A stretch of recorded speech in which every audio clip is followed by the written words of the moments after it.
ಸ್ನೇಹಿತರೆ, ತ್ರಿಭಾಷ್ ಮೀಡಿಯಾಗೆ ಸ್ವಾಗತ ಸುಸ್ವಾಗತ. ಗೆಳೆಯರೇ, ಯುದ್ಧ ಇದನ್ನು ಕೇಳಿದ ತಕ್ಷಣ ಕಣ್ಣು ಮುಂದೆ ಬರೋದು ವಾಯುದಾಳಿಗಳು. ಶತ್ರು ಟಾರ್ಗೆಟ್ಗಳನ್ನು ಗುರುತಿಸಿ ಫೈಟರ್ ಜೆಟ್ಗಳ ಮೂಲಕ ಆಕಾಶಕ್ಕೆ ಹಾರಿ ಕ್ಷಣ ಮಾತ್ರದಲ್ಲಿ ಟಾರ್ಗೆಟ್ಗಳನ್ನು ಉಡಾಯಿಸಿ ಬಂದು ಬಿಡಬಹುದು.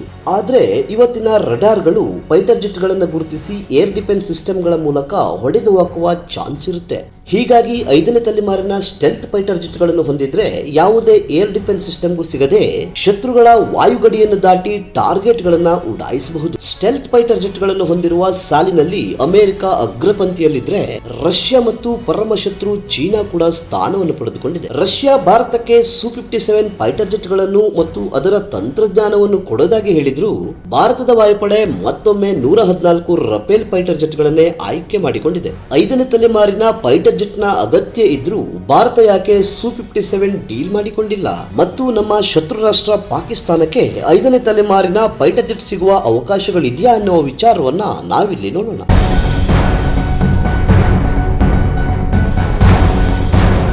ಗೆಳೆಯರೇ, ಅಮೆರಿಕ ಅಪಾಯಕಾರಿ F-22 ರ್ಯಾಪ್ಟರ್ ಮತ್ತು F-35 ಸ್ಟೆಲ್ತ್ ಯುದ್ಧ ವಿಮಾನವನ್ನು ಹೊಂದಿದ್ರೆ ರಷ್ಯಾ Su-57 ಸ್ಟೆಲ್ತ್ ಜೆಟ್ ಅನ್ನು ಹೊಂದಿದೆ. ಹಾಗೂ ನೆರೆಯ ಚೀನಾ ಚೆಂಗ್ಡು J-20 ಸ್ಟೆಲ್ತ್ ಯುದ್ಧ ವಿಮಾನವನ್ನು ಹೊಂದಿದೆ. ಯುದ್ಧದ ಸಂದರ್ಭದಲ್ಲಿ 5ನೇ ತಲೆಮಾರಿನ ಸ್ಟೆಲ್ತ್ ಯುದ್ಧ ವಿಮಾನಗಳು ಎಷ್ಟು ಇಂಪಾರ್ಟೆಂಟ್ ಆಗಿರುತ್ತೆ ಅಂತ ನಾವು ನೋಡೋದಾದ್ರೆ, ಕಳೆದ ವರ್ಷ ನಡೆದ ಇಸ್ರೇಲ್ ಇರಾನ್ ಯುದ್ಧದಲ್ಲಿ ಇಸ್ರೇಲ್ ಅಮೆರಿಕ ನಿರ್ಮಿತ F-35 ಯುದ್ಧ ವಿಮಾನಗಳ ಮೂಲಕ ಇರಾನ್ ಮೇಲೆ ದಾಳಿ ಮಾಡಿದ್ರು ಇರಾನ್ ಏನು ಮಾಡೋದಕ್ಕೆ ಸಾಧ್ಯ ಆಗಲೇ ಇಲ್ಲ.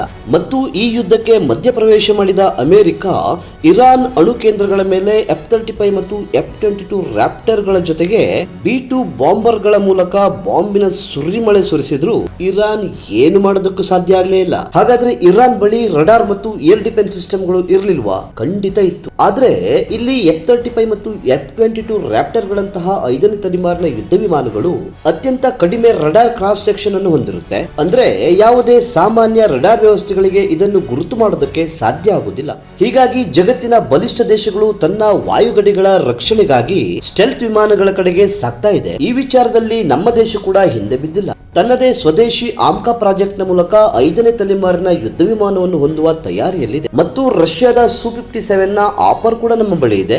ಹಾಗಾದ್ರೆ ಪರಮಪಾಪಿ ಪಾಕಿಸ್ತಾನಕ್ಕೆ 5ನೇ ತಲೆಮಾರಿನ ಯುದ್ಧ ವಿಮಾನವನ್ನು ಹೊಂದುವ ಅವಕಾಶಗಳಿದೆಯಾ? ಖಂಡಿತ ಹೌದು. ನಮ್ಮ ಪಕ್ಕದಲ್ಲೇ ಇರುವ ಇನ್ನೊಂದು ಶತ್ರು ರಾಷ್ಟ್ರ ಚೀನಾ ಈಗಾಗಲೇ 5ನೇ ತಲೆಮಾರಿನ ಯುದ್ಧ ವಿಮಾನವನ್ನು ಹೊಂದಿದ್ದು 6ನೇ ತಲೆಮಾರಿನ ಯುದ್ಧ ವಿಮಾನದ ತಯಾರಿಯಲ್ಲಿದೆ.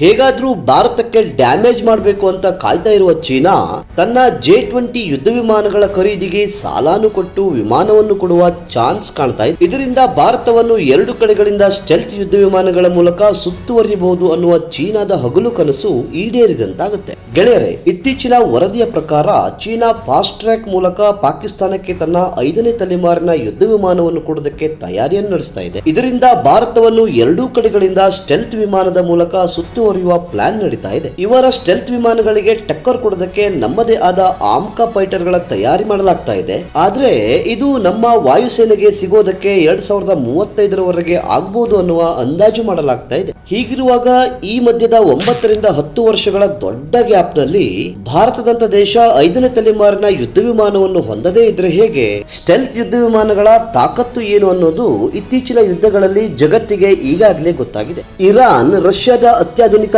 ರಡಾರ್ ಸಿಸ್ಟಮ್ ಗಳನ್ನ ಹೊಂದಿದ್ರು ಇಸ್ರೇಲ್ ತನ್ನ F-35 ಮೂಲಕ 1 ವಾರ ಪೂರ್ತಿ ಪ್ರತಿದಿನ ಇರಾನ್ ರಾಜಧಾನಿಯ ಮೇಲೆ ಬಾಂಬ್ ದಾಳಿಯನ್ನ ಮಾಡ್ತು. ಆದ್ರೂ ಇರಾನ್ಗೆ ಇಸ್ರೇಲ್ನ ಒಂದೇ ಒಂದು ಫೈಟರ್ ಜೆಟ್ ಗಳನ್ನ ಹೊಡೆದು ಹಾಕೋದಕ್ಕೆ ಆಗ್ಲಿಲ್ಲ. ಹೀಗಿರುವಾಗ ಒಂದು ವೇಳೆ ಪಾಕಿಸ್ತಾನದ ಬಳಿ 5ನೇ ತಲೆಮಾರಿನ ಯುದ್ಧ ವಿಮಾನಗಳಿದ್ದು ನಮ್ಮ ಮೇಲೆ ದಾಳಿ ಮಾಡಿದ್ರೆ ಆ ದಾಳಿಯನ್ನು ಎದುರಿಸುವುದಕ್ಕೆ ನಮ್ಮ ಬಳಿ ಸರಿಯಾದ ಆಯುಧಗಳಿಲ್ಲವಾದ್ರೆ ಹೇಗೆ? ಕೆಲವರು ಅಂದುಕೊಳ್ಳಬಹುದು, ಚೀನಾ ನಿರ್ಮಿತ J-20 ಅಂತಹ ಸ್ಟೆಲ್ತ್ ಯುದ್ಧ ವಿಮಾನವನ್ನು ಎದುರಿಸಲು ನಮಗೆ ರಫೇಲ್ F-4 ಮತ್ತು F-5 ವರ್ಜನ್ ನ ಫೈಟರ್ ಜೆಟ್ ಗಳು ಸಾಕು ಅಂತ. ಇಲ್ಲಿ ಸ್ಟೆಲ್ತ್ ಫೈಟರ್ ಗಳ ಅಗತ್ಯ ಇಲ್ಲ ಅಂತ. ಆದ್ರೆ ಸ್ಟೆಲ್ತ್ ಯುದ್ಧ ವಿಮಾನಗಳು ಮುಖ್ಯವಾಗದೇ ಇದ್ದಿದ್ರೆ ಫ್ರಾನ್ಸ್ಗೆ ರಫೇಲ್ ಫೈಟರ್ ಜೆಟ್ ಗಳೇ ಸಾಕಿತ್ತಲ್ವಾ? ಫ್ರಾನ್ಸ್ ಯಾಕೆ ಜರ್ಮನಿ ಜೊತೆ ಸೇರಿ 5ನೇ ತಲೆಮಾರಿನ ಫೈಟರ್ ಗಳನ್ನ ತಯಾರಿ ಮಾಡ್ತಾ ಇದೆ? ಹೀಗಿದ್ದ ಮೇಲೆ ಸ್ಟೆಲ್ತ್ ವಿಮಾನಗಳಲ್ಲಿ ಏನೋ ಒಂದು ವಿಶೇಷತೆ ಇದ್ದೇ ಇದೆ ಅಲ್ವಾ? ಈ ವಿಚಾರ ನಮ್ಮ ಭಾರತೀಯ ವಾಯುಪಡೆಗೂ ಚೆನ್ನಾಗಿ ಗೊತ್ತಿದೆ. ಆದ್ರೆ ನಾವು ಈಗ ಫ್ರಾನ್ಸ್ ನಿಂದ ತರೋದಕ್ಕೆ ಹೊರಟಿರುವ ರಫೇಲ್ ಫೈಟರ್ ಜೆಟ್ ಗಳು ಚೀನಾದ 5ನೇ ತಲೆಮಾರಿನ ಯುದ್ಧ ವಿಮಾನಗಳ ವಿರುದ್ಧ ಅಲ್ಲ.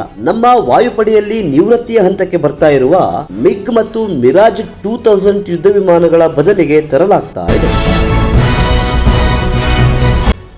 ಗೆಳೆಯರೆ, ಭಾರತ ಆದಷ್ಟು ಬೇಗ ಸ್ಟೆಲ್ತ್ ವಿಮಾನಗಳನ್ನು ಹೊಂದೋದಕ್ಕೆ ಒಂದು ಸುವರ್ಣ ಅವಕಾಶವಿದೆ. ಅದೇನು ಅಂದ್ರೆ ರಷ್ಯಾದ ಅಧ್ಯಕ್ಷರು ಭಾರತ ಭೇಟಿಯ ಸಂದರ್ಭ Su-57 ಖರೀದಿಯ ಆಫರ್ ಅನ್ನು ಕೊಟ್ಟಿದ್ರು. ಆದ್ರೆ ಭಾರತ ಈ ಬಗ್ಗೆ ಯಾವುದೇ ತೀರ್ಮಾನವನ್ನು ಮಾಡಿಲ್ಲ ಅಂದ್ರೆ Su-57 ಬೇಡ ಅಂತ ಅಲ್ಲ.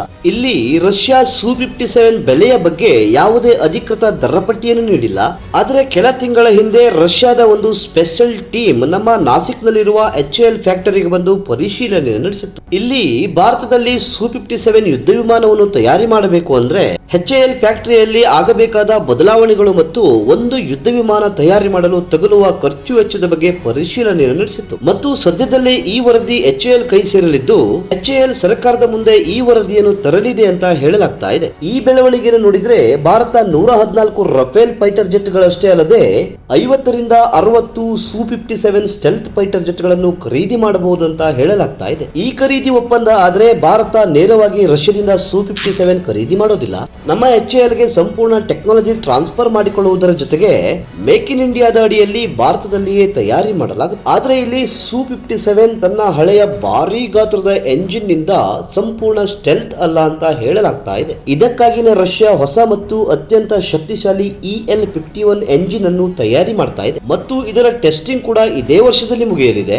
ಹೊಸ ಎಂಜಿನ್ ಅಳವಡಿಸಿದ ನಂತರ Su-57 ಅಮೆರಿಕದ F-22 ರ್ಯಾಪ್ಟರ್ ನಷ್ಟೇ ಶಕ್ತಿಶಾಲಿ ಆಗಲಿದೆ ಅಂತ ಹೇಳಲಾಗ್ತಾ ಇದೆ. ಈ ವಿಮಾನದ ಖರೀದಿಯ ಜೊತೆಗೆ ರಷ್ಯಾ ನಮಗೆ ಹೈಪರ್ಸೋನಿಕ್ ಮಿಸೈಲ್ ಕೂಡ ಕೊಡೋದಕ್ಕೆ ಮುಂದಾಗ್ತಾ ಇದೆ. Su-57 ಖರೀದಿಯಿಂದ 100% ಟೆಕ್ನಾಲಜಿ ಕೂಡ ಸಿಗುತ್ತೆ. ಇದರಿಂದ ನಮ್ಮ ಆಮ್ಕಾ 5th ಜನರೇಷನ್ ಫೈಟರ್ ಜೆಟ್ ಗಳ ತಯಾರಿಗೆ ಇನ್ನಷ್ಟು ಬಲ ಸಿಗಲಿದೆ. ಹಾಗೂ ಈ ವಿಮಾನವನ್ನು ಭಾರತದಲ್ಲಿಯೇ ತಯಾರು ಮಾಡಿ ಬೇರೆ ದೇಶಗಳಿಗೆ ಮಾರಾಟ ಮಾಡುವ ಲೈಸೆನ್ಸ್ ಕೂಡ ಸಿಗುತ್ತೆ. ಇದರಿಂದ ಅಮೆರಿಕದ ಸ್ಯಾಂಕ್ಷನ್ ಭಯ ಕೂಡ ಇರೋದಿಲ್ಲ. ಹೀಗಾಗೋದ್ರಿಂದ ನಮ್ಮ ಡಿಫೆನ್ಸ್ ಎಕ್ಸ್ಪೋರ್ಟ್ ಕೂಡ ಜಾಸ್ತಿ ಆಗುತ್ತೆ. ಈ Su-57 ನಲ್ಲಿ ಲಾಯಲ್ ವಿಂಗ್ಮೆನ್ ಟೆಕ್ನಾಲಜಿ ಅಂದ್ರೆ ಯುದ್ಧದ ಸಂದರ್ಭದಲ್ಲಿ Su-57 ನಲ್ಲಿ ಕುಳಿತ ಪೈಲಟ್ ಆಗಸದಿಂದಲೇ 2 ರಿಂದ 4 ಹಂಟರ್ ಡ್ರೋನ್ ಗಳನ್ನ ಕಂಟ್ರೋಲ್ ಮಾಡಬಹುದು. ಇದರಿಂದ ಪೈಲಟ್ ಗೆ ಈ ಡ್ರೋನ್ ಗಳನ್ನು ಶತ್ರುಗಳ ಜಾಗಕ್ಕೆ ನುಗ್ಗಿಸಿ ಟಾರ್ಗೆಟ್ ಗಳನ್ನು ಉಡಾಯಿಸಬಹುದು.